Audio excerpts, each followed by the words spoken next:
Hello everybody, I'm Ernest. Nothing like good coffee in the morning. Where do you see the future of running 10, 15 years from now? There's a history of a lot of I drink 4 cups. It's probably too much. Some of y'all are probably saying.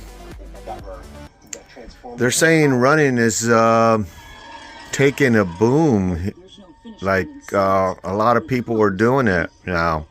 To tell you the truth, I ran the other day here around the trailer park. I felt pretty good actually. I haven't ran in a while.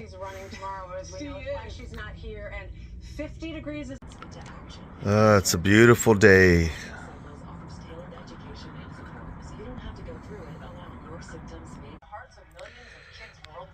R.L. Stein has turned childhood fears into a literary empire.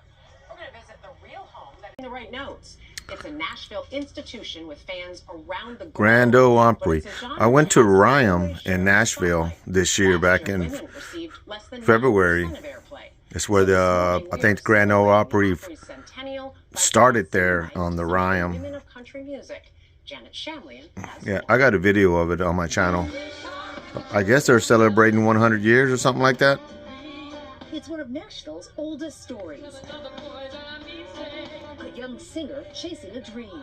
First time I walked out on the Ryman stage in a tour, just a tour. Yeah, that's the RYAM, I believe. They don't have the Grand Ole Opry there anymore. Storied reputation starts with the world's oldest radio show. You know, the one thing I learned when I went to Nashville, I love that city, by the way, but because I'm a country music fan and I'm a country dancer, and I've been through a lot of bands here in San Antonio and throughout Texas and everything, and they're pretty good. But when you go to Nashville, every club has a top artist. Well, it's not they're not famous or anything, but they're much better than the average country and western singer. An invitation to join, as fewer than 240 acts have, is one of music's most coveted honors. Yeah, if you're interested in what the RYAM, which where the Grand Ole Opry started, looks like, I got a video under the playlist Adventure, and you'll see in there I got a video. I took a tour inside. Monster Mash becomes a box office smash as an animated musical. Monster Mash is still leading the charts when it comes to Halloween's music. Last night was Halloween. I saw some neat costumes last night. It is a sanctuary city, and that means something. We will not allow fear of immigration enforcement to prevent you from feeding your children. Our police department does not cooperate with ICE. When you come to a food distribution site, So that's a big issue right now with the no one will ask you about food stamps, or whatever you call it. Back in my day, we would call them food stamps. I guess are being jeopardized now because of the government shutdown. I don't know. Some might not know who's just watching this video. I'm a government employee and I'm not paid either. So I haven't been paid like in 30 days. So I'm going through it. You're a restaurant owner who can. So Oakland is a sanctuary city. How do you feel about a business that can make a donation and thank you to our business immigration? Should we let people that are here illegally just live in our communities, or should we send them back to their country? It's kind of a loaded gun, because the human side of you feels for these people, or at least I do, in that they are just here to make a better life, and they came in through, some of them, not all, came in through the Biden administration, when he basically just told the Border Patrol, let anybody and everybody in, and millions of people came across the border. And then the other side of you is, the law has always been that's illegal. That is not legal. Then we have to A legal way to come into the country. So, but then you have the other side of these poor folks that need jobs and so on. And a lot of times the jobs that they're taking are not jobs that we're going to do as Americans. I don't know. There's a human side and then there's the legal side. Because of the government shutdown. And honestly, I don't know. So this is a recipient of these food stamps. I'm forced to make impossible choices between paying And she's a mother that has 3 killed children and all that. The situation is frightening. Not just for me, but for so many. You know, I'm all for helping folks, but it seems to have become a lifestyle for some people. Like this is how they make their money, is by having children. I know this is going to be very controversial, but you can't help but notice that some of these single mothers are having children without men, without incomes or a significant amount of incomes, and they get some money and some help. You know, I guess for the kids' sake, who has no fault in this, I guess that's enough justification just for the human side of it. But then you do notice that, could that be it? Could it be a lifestyle choice? I don't know. As a political gridlock. As a parent, it breaks my heart to think about what tomorrow will look like. No. You know, I started listening to this, and the lady said something that kind of struck me kind of funny. She says that food is a right of the people, or is a right. Like, you're entitled to food. She feels like she's entitled to it. I came from a very poor family. As a matter of fact, I'm sure my family would have qualified for food stamp, but my father would never allow that. He just worked harder and he got better jobs, and he bought a home, he bought cars, he took care of us, never went hungry, never had anything. I wasn't rich. I grew up in a very small town in a little modest house, maybe 1,000 square feet. And we raised like 4 kids in that house, plus my parents. So I don't know. That's entitled. If I don't know if I feel like I am entitled to food. That's my right. Because I've always had to work for it. Always. Okay, I'm going to get off the soapbox before I break it. I don't want to piss people off. You know, these days you can't say what you're feeling because you're on one side or the other. I'm not on any side. I am on the side of not righteousness, but common sense. Just common sense.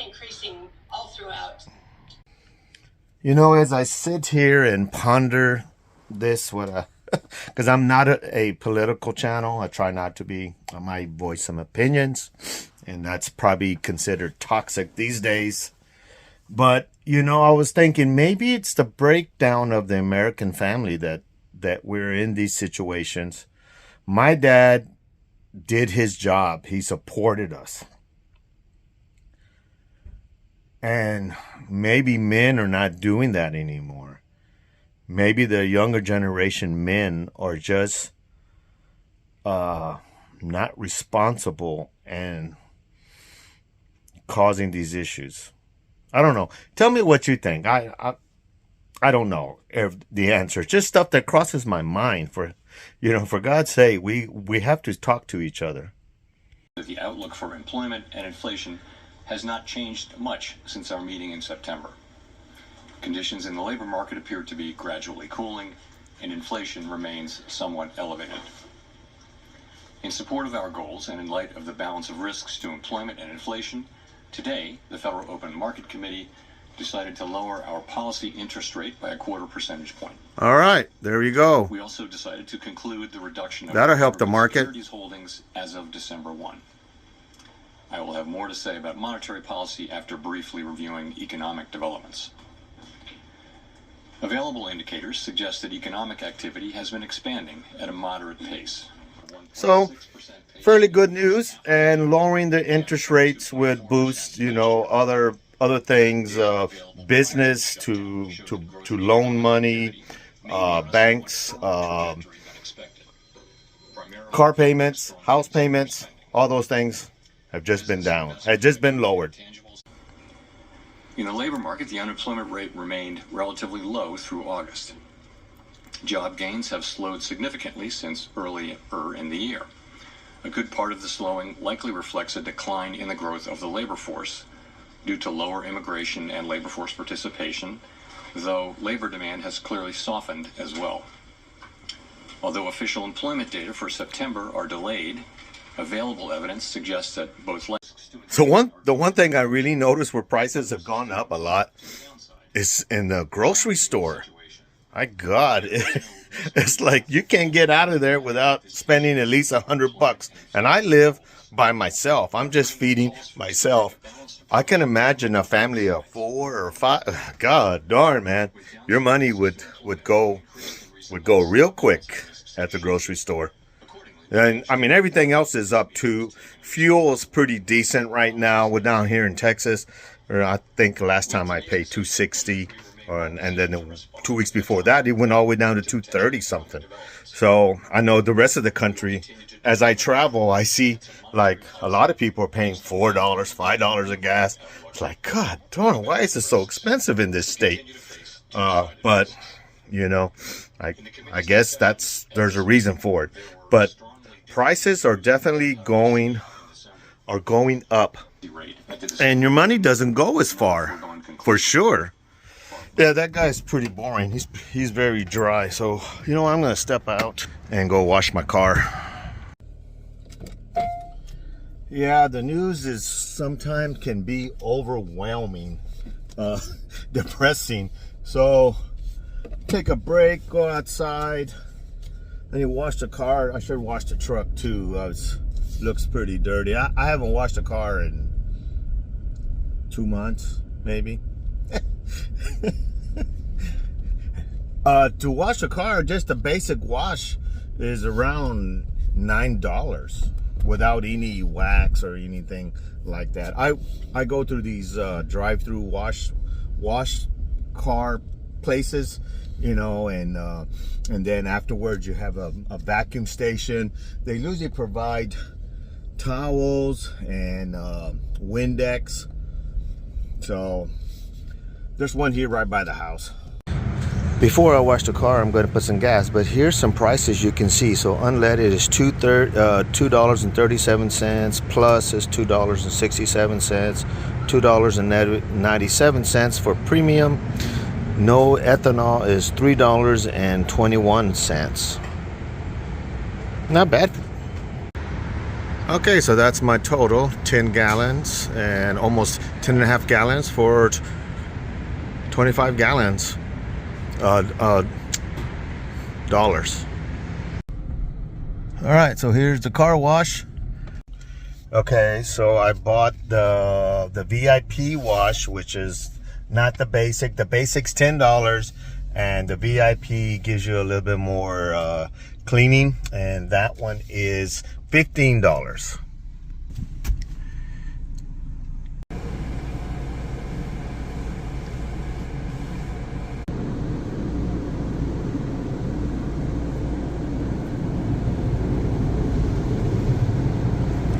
I still remember me being terrified of car washes. I think it was back in the 70s when these things started coming around, these car washes, and I'd be terrified. And I remember my daughter, my youngest one, she was really scared of the car washes also. So this is the middle of the VIP wash. look like I'm getting some pretty good coverage of soap anyway. I was seeing these red lights. I wonder, is that red light therapy for cars?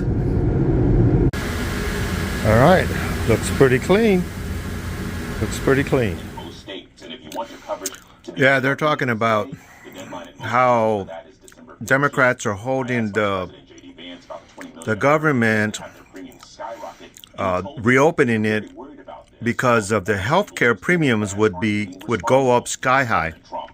Now I know a few people that take this Obamacare or whatever its technical term is called, what it's really called, but there's a lot of people that rely on that healthcare, and their incomes are not very high. So there's a real concern there. Is what I'm saying. I would consider it a valid point, but in the meanwhile, us government workers are not getting paid. Another thing that just came, that's kind of developing this genocide, that they could actually see blood from satellites in space. How tragic. Okay, so I'm gonna have leftover lunch. This is my pinto beans I made. I had some corn that I hadn't finished. I put that in there. I got me some slices of onions. This is a salsa I like to use, some water, and some crispy bread. I know it's not really a full meal, but I need to get rid of some of my leftovers. My nephew, he lives in the Bronx, and I was talking to him yesterday about how are you handling all that rain over there? And he said he came home from work. He's a school teacher. He came home from work, and his apartment is like halfway in the ground, and his patio will fill up with water and dump into his apartment. But luckily, he said he got home in time, and he removed some leaves from the drainage, and it drained out. But if he didn't make it home, he would come home to a flooded apartment. So I love onions. I break pieces off this onion and I put it in there. I can eat onion raw. I'm one of those guys.